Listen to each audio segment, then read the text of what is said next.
Bonjour et bienvenue dans la vidéo numéro 22 pour les deuxièmes EFG. On va faire l'exercice 3, page 50. Ça s'appelle le parapente. Alors le petit paragraphe d'introduction dans le livre, c'est pour vous expliquer ce qu'est un parapente. Je vous invite à mettre pause sur la vidéo et à lire le texte. Alors, ici, dans ce qui nous intéresse, on commence à cet endroit. Claude et Jules, lors de leur dernier séjour dans les Pyrénées, ont suivi des cours de parapente.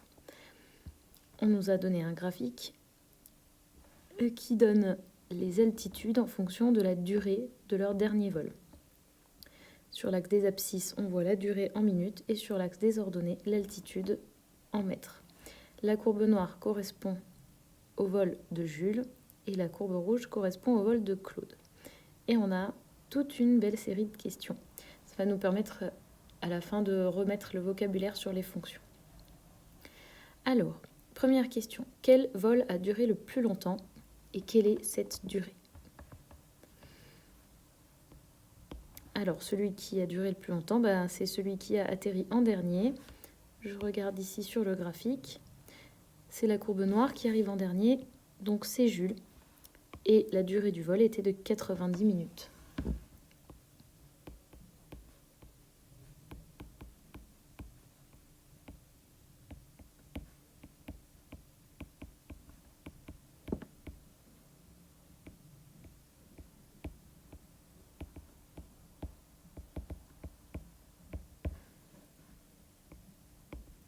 Question B. Qui est arrivé le plus haut? Ici, donc, on va lire sur l'axe des ordonnées pour l'altitude. Le plus haut, donc là où il y a la plus haute altitude, c'est ici. Jules est allé jusque là, Claude est monté un peu plus haut. Donc c'est finalement Claude qui a été à la plus haute altitude et on nous demande... Ah non, on ne demande même pas quelle est cette altitude, mais on peut l'écrire. Donc Claude est arrivé le plus haut. Et pour savoir à quelle hauteur il est arrivé, je prends ici ma courbe et je regarde l'axe des Y. Donc on est à plus ou moins 2850 mètres.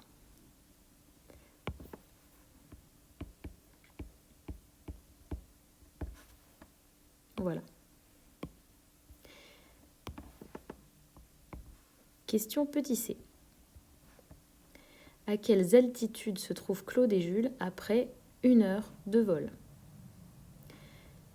1 heure de vol, ça correspond à 60 minutes. Donc on va regarder où on se trouve à 60 minutes. On est ici sur la courbe noire, c'est-à-dire pour Jules, et on est ici sur la courbe rouge pour Claude. Il suffit de regarder sur l'axe des ordonnées et on peut répondre à la question. Donc pour Jules, on est à peu près à 2500 mètres et pour Claude, à peu près à 2850 mètres. Après 1 heure de vol,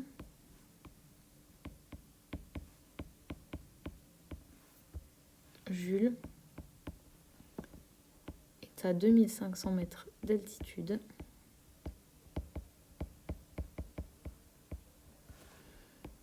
et Claude à 2850 mètres. Question D. À quel moment Jules est-il à 2500 mètres d'altitude? Vous voyez qu'ici, il y a encore un S à un moment, donc ça pourrait arriver plusieurs fois. Ok, ils se font porter par le vent et puis ils remontent, ils redescendent et tout ça. Donc, on doit regarder à quel moment il est à 2500 mètres d'altitude. Donc, je vais prendre 2500 sur la droite Y des altitudes et je vais regarder à quel moment ça arrive. Donc, je vais tracer une droite. Voilà. Et on va analyser quand. Eh bien, ça arrive déjà, en fait, en zoomant Et en faisant ça très précisément, ça arrive 4 fois. À 4 moments, il est à 2500 mètres. Et c'est Jules, hein, donc c'est la courbe noire. Alors il suffit de regarder le temps qui correspond. Donc ici c'est 36 minutes. Ici par lecture c'est environ 48 minutes. Ici on est à 60. Et un tout petit peu après à 63 minutes. Donc ça arrive 4 fois. Alors c'est quoi la question déjà? À quel moment Jules est-il à Jules est à 2500 mètres d'altitude.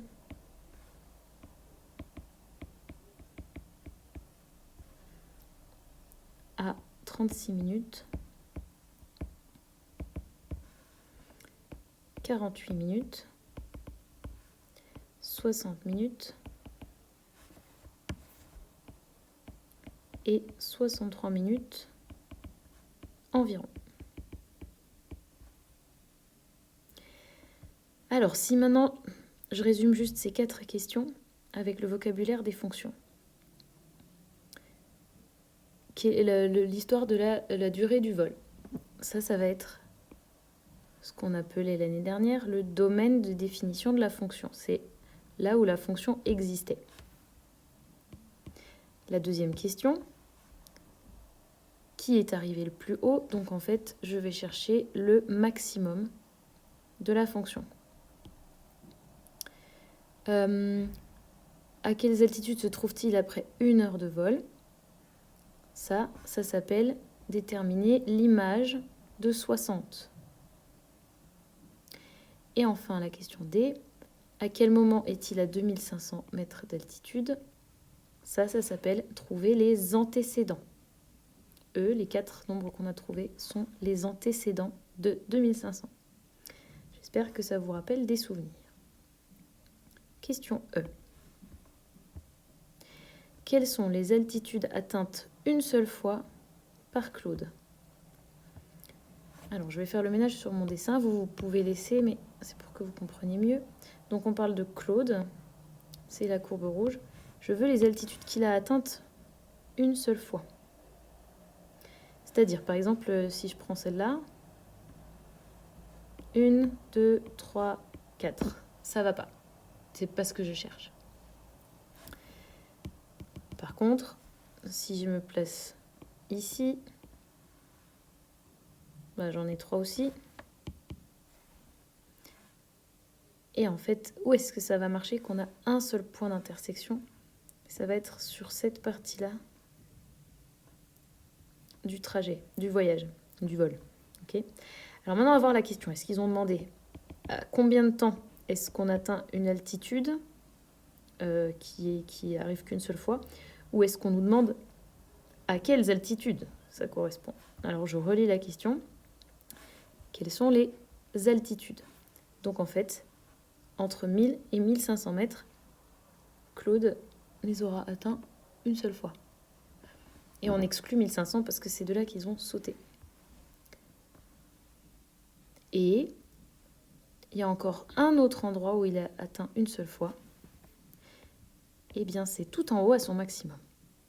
Donc, il faut donner toutes ces informations-là. Alors, de 1000 à 1500 mètres, exclu. Et aussi à 2850 mètres. Ensuite, petit f. Quelles sont les altitudes atteintes 3 fois par Jules? Cette fois, on est dans la courbe noire et je veux les altitudes qu'il a atteintes 3 fois. Attention, le graphique est grand. Alors j'essaye. Ici, par exemple, 1 fois, 2 fois. Donc ça ne marche pas. Je vais monter un peu plus haut. Jusqu'à l'endroit spécial ici. 1, 2, 3, 3, 4. Ça marche pas non plus.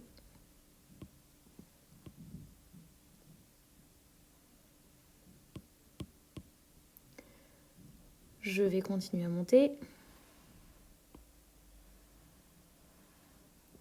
Ici, c'est une fois, 2 fois.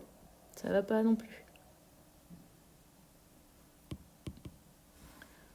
Et ici, 1, 2, 3, 4, ça va pas. Et on cherche comme ça. Normalement, vous pouvez poser votre GeoDryEc, ça va plus vite. Ici, c'est 4. Ah, mais regardez, si je suis exactement sur le petit sommet là. 1, 2, 3. Et là, je pense que c'est la seule possibilité. À 2525 mètres. Ah non, il y en a une autre aussi, c'est ici. J'essaye de tracer bien sur l'iPad. 1, 2, 3. Donc il y a 2 altitudes. Attention, la question c'est de trouver les altitudes. Donc c'est ici et ici. Donc c'est 2525 mètres, disons, et 2300 environ. Donc on va écrire ça. À 2525 mètres environ. Et à 2300 mètres environ. Je regarde s'il n'y en a pas encore une autre. 1, 2.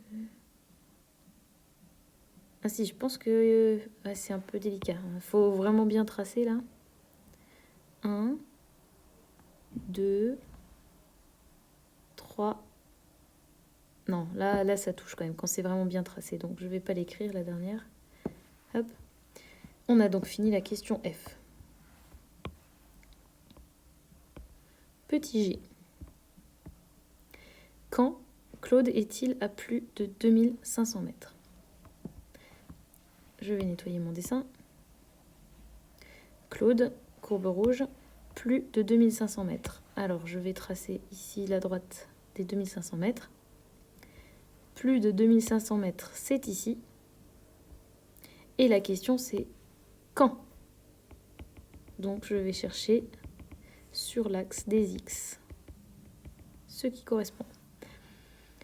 Donc, c'est entre 51 et 62, 64, 66, plus ou moins 66 minutes. De 51 à 66 minutes.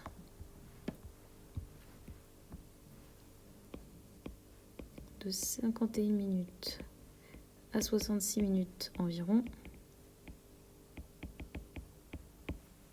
Claude est à plus de 2500 mètres. Question H.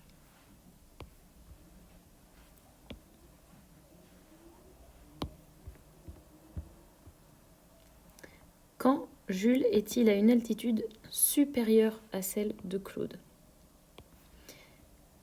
Donc, quand est-ce que Jules est plus haut que Claude? C'est-à-dire, quand est-ce que la courbe noire est au-dessus de la courbe rouge? Je viens de mettre ces endroits. La question, c'est quand? Donc, je dois prendre ce qui correspond sur l'axe des X. Donc, tout ça.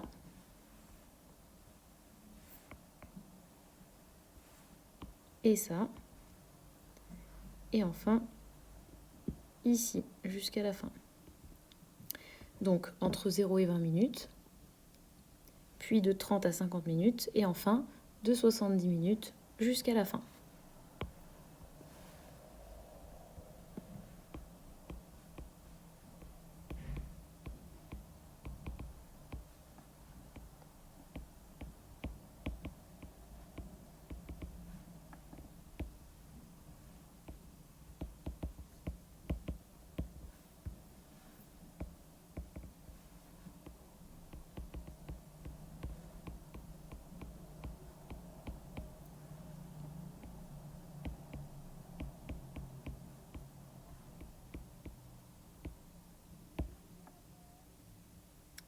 Voilà.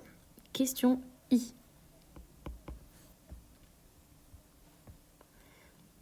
Où se situe Claude entre la 30e et la 60e minute? Alors, entre 30 et 60, nous sommes ici. On nous demande où se situe Claude. Claude, c'est donc la courbe rouge. Et de 30 à 60, nous sommes ici. On nous demande où. Ça veut dire que la réponse doit être trouvée sur l'axe des ordonnées. Donc on est ici, puis il descend. Donc il est de là jusqu'à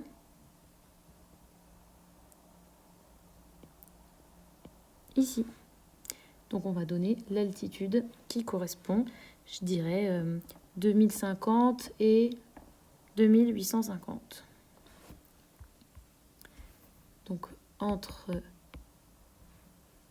30 et 60 minutes, Claude se situe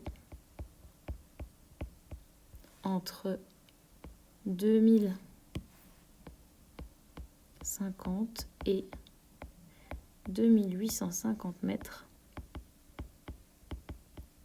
d'altitude. Question J. Quand l'altitude de Claude est-elle croissante?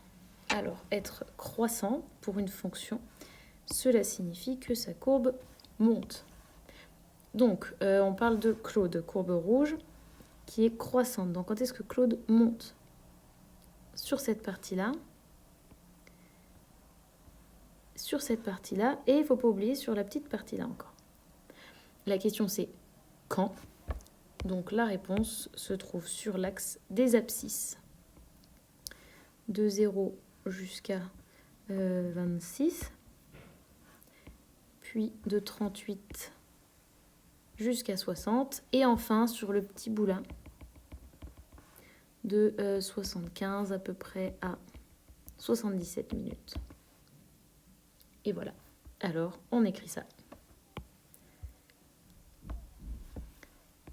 L'altitude de Claude est croissante de 0 à 20 minutes, de 30 à... Non, pardon. Non, mais là, j'ai écrit n'importe quoi. Alors, de 0 à 26 minutes.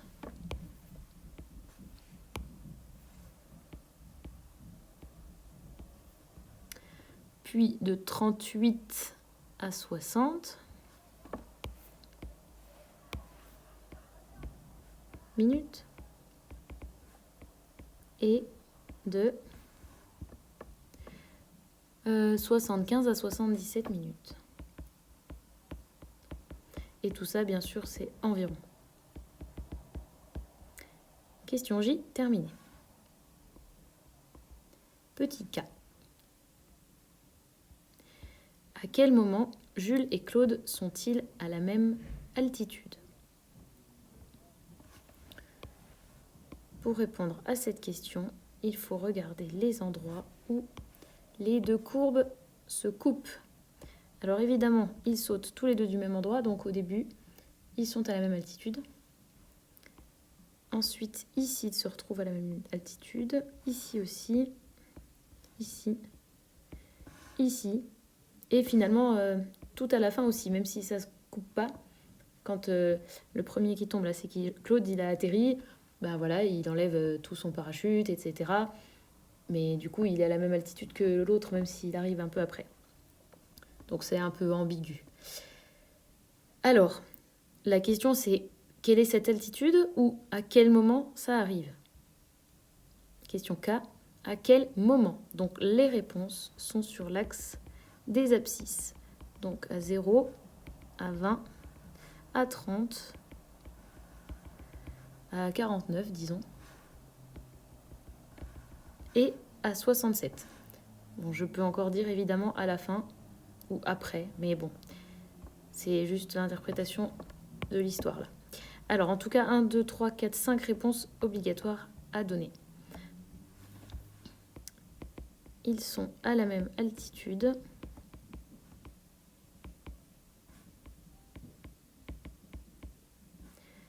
À 0 minutes. Normal, ils ont sauté tous les deux. À 20 minutes. À 30 minutes. À 49 minutes. Et à 67 minutes environ. Et la question K est terminée. Petit L. Recopier et compléter le tableau ci-contre. Alors, on nous demande, en fonction de la durée, de trouver les deux altitudes. C'est juste pour voir si vous savez lire des graphiques. Donc, si on me donne ça et que je veux ceci, ça veut dire je dois trouver l'image de 0. Ici, je dois trouver l'image de 10. Par contre, si on me donne ça et que je dois retrouver la durée, ça veut dire je cherche un antécédent de 2700. Ici, en dessous, je cherche l'image de 60. Ici, je cherche un antécédent de 1800 et un autre antécédent de 1800. Ici, c'est pareil, c'est dans la catégorie jaune, je cherche l'antécédent et un antécédent, encore une fois. Et enfin, ici, c'est pareil. Donc, c'est pour vous rappeler le vocabulaire. Vous mettez pause sur la vidéo, vous écrivez, vous recopiez le tableau, et puis je vous donne les réponses dans un instant. Voici le tableau qui a été complété. Mettez pause sur la vidéo pour contrôler vos résultats. Alors maintenant, nous passons à la dernière question. C'est en fait la plus importante de l'exercice. La question M, c'est de reprendre les notations mathématiques pour faire la même chose. On note C de T, l'altitude de Claude après T minutes. Donc ça déjà, je vous rappelle que ça se prononce C de T. J de T, c'est l'altitude de Jules après T minutes. Que signifie dans ce contexte C de 20, J de 50? Alors, donc L, voir tableau. Vous l'avez recopié, j'espère. C de 20. Donc dans ce contexte, dans l'histoire, ça signifie qu'on cherche l'altitude de Claude après 20 minutes de vol. J de 50, c'est l'altitude de Jules après 50 minutes. Donc ça, c'est avec l'histoire qui est en train de se faire, avec le contexte. Maintenant, si je mettais ça en vrai langage mathématique, C de 20, ça voudrait dire l'image de 20 par la fonction qui s'appelle C. Et J de 50, c'est l'image de 50 par la fonction J. Et ça, c'est le langage mathématique.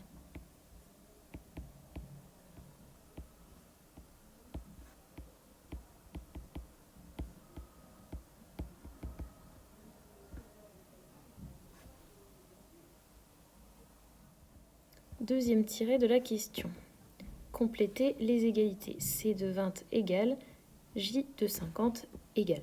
Donc je vais regarder sur mon graphique, autrement dit, quelle est l'altitude de Claude après 20 minutes et quelle est l'altitude de Jules après 50 minutes, ou alors je cherche l'image de 20 et l'image de 50, une fois par C, une fois par J. Donc l'image de 20 se trouve ici, je prends 20 et je monte jusqu'à trouver la courbe. La courbe qui m'intéresse ici, c'est Claude, la rouge. Donc l'image de 20, elle est là. C'est 2050 ou 2100. 2050. Maintenant, je cherche l'image de 50 par la fonction j. Donc à 50, je vais jusqu'à la courbe noire. Et je regarde ce qui correspond et je suis ici à 2400. Alors je vais écrire ça. Donc ça c'était le premier tiret. Deuxième tiret, C de 20 égale 2050 et J de 50 égale 2400. C'est très important maintenant de comprendre ce que ça veut dire image de, etc. Tiret suivant. Pour quelle valeur de t l'égalité C de t égale 2500 est-elle vraie? Donc ça, c'est un truc tordu mathématiquement pour dire une chose toute simple. Ça, selon le contexte de l'histoire, ça veut dire à quel moment Claude est-il à 2500 mètres d'altitude? En langage mathématique, ça veut dire chercher les antécédents de C. De 2500. Alors, je vais écrire ça. C de t égale 2500. Donc avec le contexte, ça veut dire, donc on cherche t, donc quand, ça correspond au t, Claude, parce que c'est la fonction c, est-il à 2500 mètres d'altitude?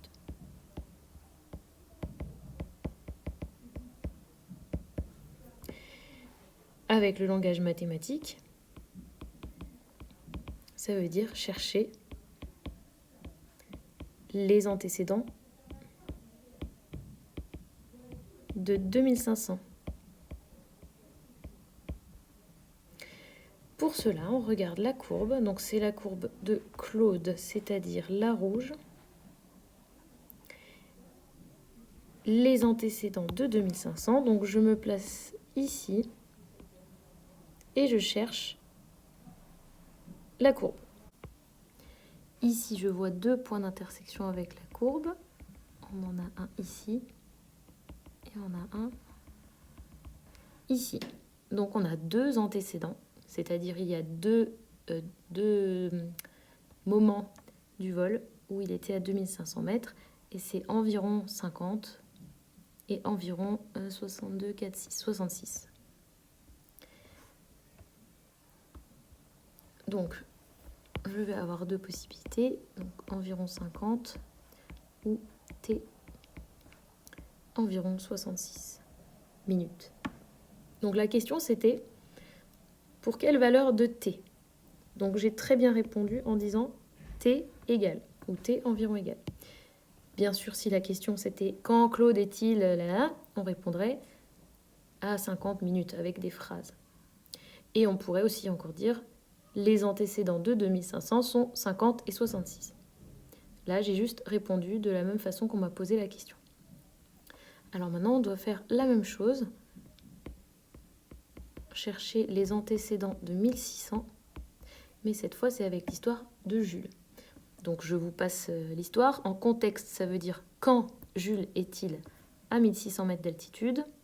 Et en langage mathématique, chercher les antécédents de 1600 par J. Là, on peut rajouter par C pour ne pas se tromper de courbe. Alors, allons-y, on va regarder sur le dessin. On va prendre 1600 d'altitude. Je suis ici. Et cette fois, je considère la courbe de Jules la noire. Donc, on va avoir ici une intersection et ici une autre. À quel moment ça correspond? Là, on est à peu près à 3 minutes. Et ici, on est à peu près à 85 minutes. Donc, on a deux antécédents qui sont 3 et 85. Pour répondre correctement à la question, on écrit t égale 3. Vous pouvez mettre environ ou t environ égale à 85. Et on a répondu à la question. Il nous reste deux tirets, courage, je sais que la vidéo est longue. Exprimer avec cette notation, donc la notation mathématique, l'altitude de Jules après 20 minutes et 2050 mètres. Alors, il y a deux possibilités. Soit c'est ça, ou soit c'est ça, je vous demande. Laquelle des deux? C'est la première. Ici, on a J de T. Le temps, c'est celui qui est dans la parenthèse. Donc, on a J de T de 20 égale 2050. C'est le langage mathématique pour dire l'altitude de Jules après 20 minutes est 2050 mètres. Alors, on va écrire ça. L'altitude de Jules après 20 minutes est 2050 mètres. Et c'est tout. Dernier tiret, enfin, exprimer avec cette notation que Claude et Jules sont à la même altitude après 30 minutes. Donc c'est une histoire de 30 minutes. Claude à 30 minutes. Jules à 30 minutes. Ils sont à la même altitude. Est-ce qu'on nous a demandé quelle était cette altitude? Non. Mais ils sont à la même altitude. Quel est le symbole qui signifie même?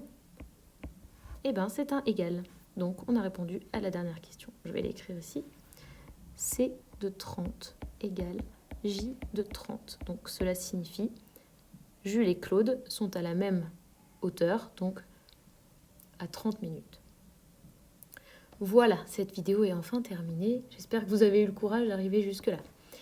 À la prochaine et mettez-moi un like parce que moi j'ai eu le courage de la faire aussi. À bientôt!